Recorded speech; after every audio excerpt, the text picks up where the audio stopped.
Chapter 34. Now Dinah, the daughter Leah had borne to Jacob, went out to visit the women of the land. When Shechem, son of Hamor the Hivite, the ruler of that area, saw her, he took her and violated her.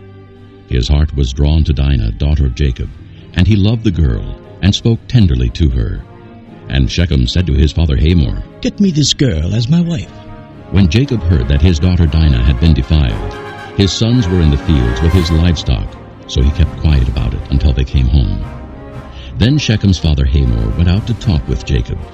Now Jacob's sons had come in from the fields as soon as they heard what had happened. They were filled with grief and fury, because Shechem had done a disgraceful thing in Israel by lying with Jacob's daughter, a thing that should not be done. But Hamor said to them, "My son Shechem has his heart set on your daughter. Please give her to him as his wife. Intermarry with us. Give us your daughters and take our daughters for yourselves. You can settle among us. The land is open to you. Live in it, trade in it, and acquire property in it." Then Shechem said to Dinah's father and brothers, "Let me find favor in your eyes, and I will give you whatever you ask. Make the price for the bride and the gift I am to bring as great as you like, and I'll pay whatever you ask me. Only give me the girl as my wife." Because their sister Dinah had been defiled, Jacob's sons replied deceitfully as they spoke to Shechem and his father Hamor. They said to them, "We can't do such a thing. We can't give our sister to a man who is not circumcised. That would be a disgrace to us. We will give our consent to you on one condition only, that you become like us by circumcising all your males. Then we will give you our daughters and take your daughters for ourselves.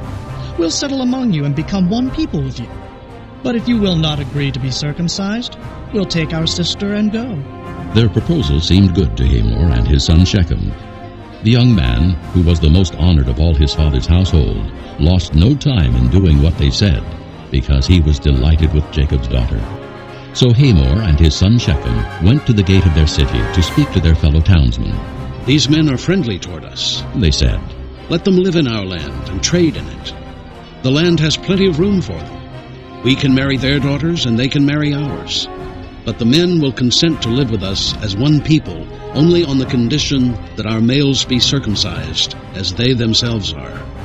Won't their livestock, their property, and all their other animals become ours? So let us give our consent to them, and they will settle among us."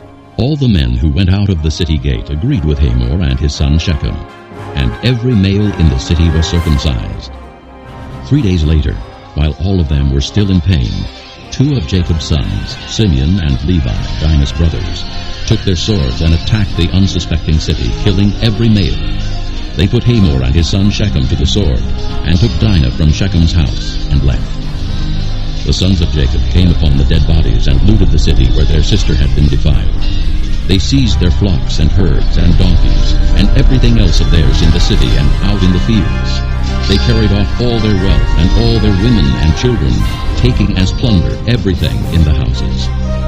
Then Jacob said to Simeon and Levi, "You have brought trouble on me by making me a stench to the Canaanites and the Perizzites, the people living in this land. We are few in number, and if they join forces against me and attack me, I and my household will be destroyed." But they replied, "Should he have treated our sister like a prostitute?" This concludes Disc 2.